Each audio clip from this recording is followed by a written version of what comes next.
Yang paling teruk Tuhan kata, wal yatlub rabban siwai, cari Tuhan selain daripada aku. Ramadan jaga, jangan ada siapa pun seorang yang kita masih belum maaf. Selesailah Allah. Sekalipun dia menzalimi kita, maaflah. Baru tenang. Kalau kita kata ya, dia zalim kita, serah kat Tuhan.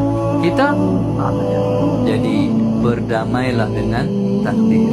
Siapa tak redha dengan takdir ketentuan Allah dan tak sabar dengan ujian Allah, Allahumma salli ala sayyidina Muhammad, Allah kata falyakhruj min tahti samai, keluar daripada bawah langit. Tapi dah ada tempat yang kita boleh pergi tak ada langit.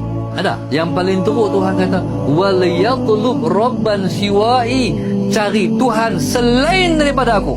Boleh? Boleh? Lagi tak boleh. Sebab Tuhan suruh wala tamutunna illa wa antum muslimun. Kamu jangan mati sekali-kali melainkan kamu mesti mati sebagai seorang Islam. Maknanya apa?